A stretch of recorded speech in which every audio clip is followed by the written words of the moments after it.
That was Mace, Feel So Good. So I was skimming through a video on First Take. It was featuring J.J. Redick and a sports writer named Mad Dog Russo. And apparently he's a very bellicose man, very argumentative, but the type of sports writer that in the tradition of sports writers. So when a white dude's name is Mad Dog, I know he watches a lot of the Fonz. I know he harkens back to an older day. A day when things went a certain way. And sure enough, through his conversation with J.J. Redick, he intimated that the audience that he hears from every day, the audience that was fond of Russell and Cousy, was tired of Draymond Green. And the thing that Mad Dog Russo represents, I guarantee you his audience, he said they've been watching the NBA for 60 or 70 years, which is exactly why America's in the shape it's in. Trying to appeal to people from that era, from that age. That day gone by era where everything was like the happy days and everything was great for just them. That era is responsible for the hell that a lot of people are dealing with right now. If you have been watching basketball for 60 or 70 years, then you were probably there when, I don't know, they were trying to integrate school systems across the country. And where they were integrating schools and they were throwing rocks at people. You were probably there during the civil rights era. And you didn't just want athletes to shut up because they couldn't talk at all. You wanted civil rights leaders to shut up. You wanted people involved in trying to change things to shut up. You wanted things to stay exactly the way they were.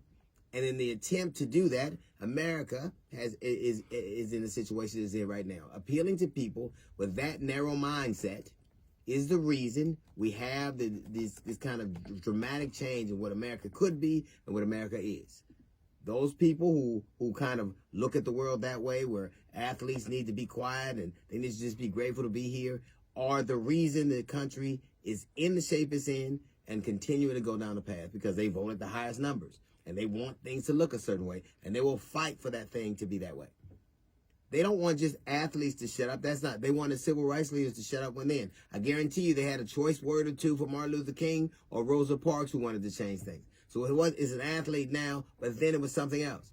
That generation was the generation where white flight came from. That generation is a generation that decided how our streets and parks should be built. That generation decided that certain people shouldn't go to certain schools.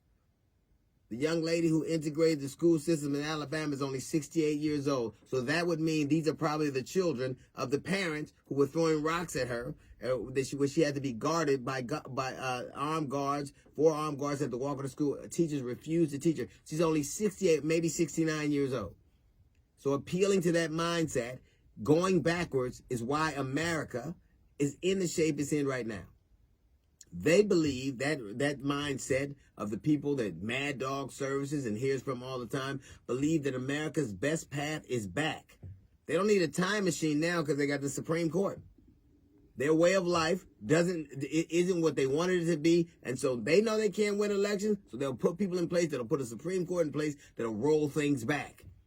First is abortion, then it's going to be civil rights, it's going to be other kind of rights later on. Who'd have thought we'd have lived in a world, in a country, where it'll be easier to get a blunt than an abortion? But the attitude on weed has changed and abortion has rolled back. And it's because of the people who listen, of the age of the people, the demographic of the people that listen to Mad Dog Russo. Those are the people, I want my country back. It was better back then, and it wasn't. It was just more focused on them back then. Everything about the way they wanted to do things, we are trying to untangle now.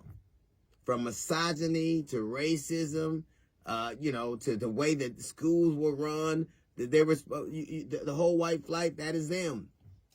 They left those schools. They got out of there. They left those cities and went somewhere else and left those cities devoid of financing and everything else. They took everything with them. So appealing to that mindset is not appealing at all.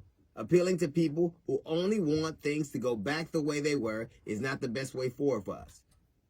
They don't want just Draymond Green to shut up. I bet they wanted Muhammad Ali to shut up. I bet you they wanted Martin Luther King to shut up. I bet you they wanted Rosa Parks to shut up. I bet you they wanted Malcolm X to shut up. Anybody who changed the mindset or rippled the waters the way they wanted them to be. Duck Dynasty, I remember when he got caught, he was like, we all used to get along. We all worked together. No, we didn't get along. We just couldn't say anything. Because guess what? We had to shut up. You didn't want just athletes to shut up. You don't want them to just shut up in sports. You don't want them to just shut up in politics. You don't want them to shut up in race relations. You want people to shut up, period. Because you want things the way that they were before. So Mad Dog, J.J. Redick was right when he said that mindset is resentful. That mindset is insulting. That mindset is dying. And this is what happens when the last vestige of something goes to die.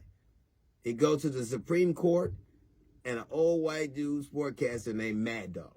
That's a little note from the GED section. We got the Jazz Report coming up in 15 minutes. It's the D.L. Hughley Show.